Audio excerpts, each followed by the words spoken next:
কোরবানির পশু গরু মহিষ ওট ইত্যাদি এগুলোতে কি আকিকার শরীক হতে পারবে? হ্যাঁ পারবে। ছাগল ভেড়া দুম্বা এগুলো তো হবে না, কারণ এগুলো তো একজনই কোরবানি করবেন, তো আর কোনো শরীকানা নেই। ওট গরু মহিষে আকিকার নিয়তেও যদি কেউ শরীক হয় সেও শরীক হতে পারবে।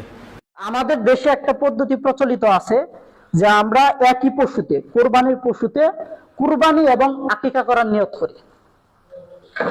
কেউ যদি কুরবানির পশুতে কুরবানি এবং আকিকা করার নিয়ত করে তাহলে তার কুরবানি আল্লাহ তাআলার দরবারে গ্রহণযোগ্য হবে না।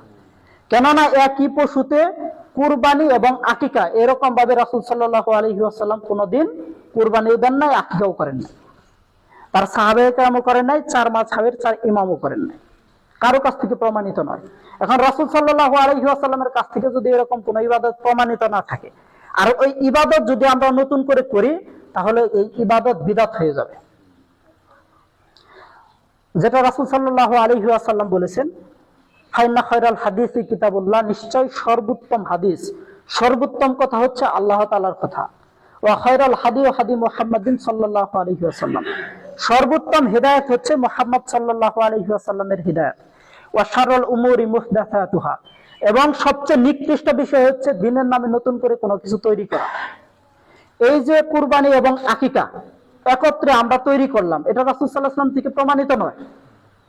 ওয়া শাররুল উমুরি মুহদাসাতুহা, এটা আমরা দ্বীনের নামে নতুন করে তৈরি করেছি। তো সবচেয়ে নিকৃষ্ট বিষয় হচ্ছে শাররুল উমুরি মুহদাসাতুহা, দ্বীনের নামে নতুন করে কোনো কিছু তৈরি করা। ওয়া কুল্লু মুহদাসাতিন বিদআ, এবং প্রত্যেক নব আবিষ্কৃত বিষয় হচ্ছে বিদআত।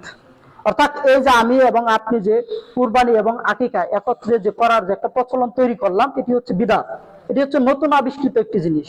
ওয়া কুল্লু বিদআতিন দালালা, এবং প্রত্যেক বিদআতই হচ্ছে দলালা, পথভ্রষ্টতা। ওয়া কুল্লু দালালাতিন ফিন্নার, এবং প্রত্যেক পথভ্রষ্টতার পরিণাম হচ্ছে জাহান্নাম। অর্থাৎ কেউ যদি ইবাদত মনে করে কুরবানি এবং আকিকা একত্রে করে তাহলে ইবাদত করতে গিয়ে এটা বিদআত হয়ে যাবে, আর বিদআতের পরিণাম তখন জাহান্নামে যেতে হবে। তো এই জন্য একই পশুতে কুরবানি এবং আকিকার নিয়ত করা যাবে না। আর আকিকা অবশ্যই করতে হবে ছাগল দিয়ে। আকিকা গরু দিয়ে আকিকা করার কোনো প্রমাণ, কোনো হাদিস, সেই কোনো হাদিস রাসূল সাল্লাল্লাহু আলাইহি ওয়াসাল্লাম থেকে প্রমাণিত নেই। তো সেখানে আপনি একই গরুতে কুরবানি এবং আকিকার নিয়ত কিভাবে করেন? দেখা যায় 7 জন ভাগী হয়েছে, তো 6 জনের নিয়ত হচ্ছে কুরবানি করা, একজন ভাগী ও কুরবানিরও নিয়ত করেছে, আকিকারও নিয়ত করেছে, তাহলে তার কুরবানিতে আল্লাহ তাআলার দরবারে গ্রহণযোগ্য হবে না, কবুল হবে না। যেখানে কুরবানির যদি ছোট ছোট ত্রুটি থাকে তাহলেই তার কুরবানি গ্রহণযোগ্য হবে না, কবুল হবে না। 4টি ত্রুটি যদি কোনো পশুর মধ্যে থাকে তাহলে ওই পশু দ্বারা কুরবানি হবে না। তো আকিকার যে একটা অংশ, ওটা তো আলাদা একটা অংশ। কুরবানির পশুর গোশত থেকে যদি আপনি আকিকার অংশ বাদ দেন তাহলে কুরবানির পশুর মধ্যে একটা ঘাটতি হলো না, একটা ত্রুটি হলো না। তো এই ত্রুটি দ্বারা তো কুরবানি করলে আল্লাহ তাআলার দরবারে গ্রহণযোগ্য হবে না।